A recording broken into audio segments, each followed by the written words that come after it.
The Federal Reserve, often called the Fed, is the central bank of the United States. It has a powerful role in our economy. One of its most significant powers is the ability to create money through a process called quantitative easing, or QE. This process might seem complex, but it essentially involves the Fed creating new money electronically and using it to buy assets like government bonds.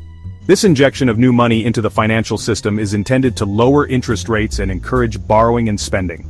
The idea behind QE is that by making it cheaper for businesses to borrow money, they will invest more, hire more workers, and boost economic growth.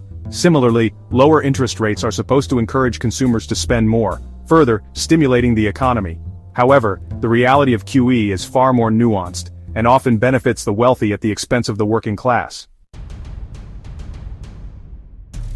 The Federal Reserve implements QE with the best of intentions.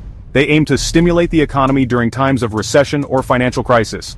The theory is that by injecting money into the system, they can encourage lending, investment, and ultimately, job creation.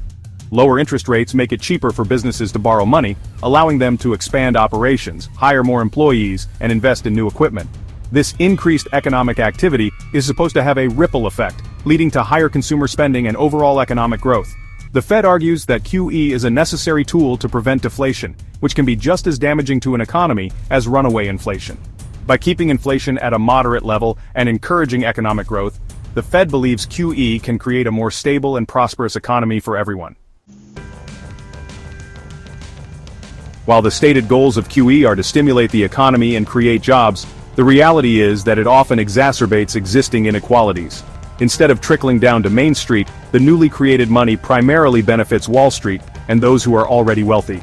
When the Fed pumps money into the financial system, it often flows into asset markets, inflating the prices of stocks, bonds, and real estate. This creates a wealth effect for those who already own these assets, further widening the gap between the rich and the poor. Meanwhile, wages for the average worker remain stagnant, and the rising cost of living, fueled in part by asset inflation, makes it even harder to make ends meet. One of the most concerning aspects of QE is the lack of accountability surrounding the Federal Reserve's actions. Despite its significant impact on the lives of everyday Americans, the Fed operates with a high degree of independence and is not subject to the same level of oversight as other government institutions. This lack of transparency and accountability raises concerns about the potential for unintended consequences and the unequal distribution of benefits from QE. While the Fed argues that its actions are necessary to maintain economic stability, critics argue that QE primarily benefits the wealthy and exacerbates existing inequalities. The lack of accountability and the potential for these policies to worsen the lives of those they're supposed to help is a serious concern that demands further scrutiny and debate. The Fed's actions have real-world consequences, and it's time they are held accountable for their impact on the working class.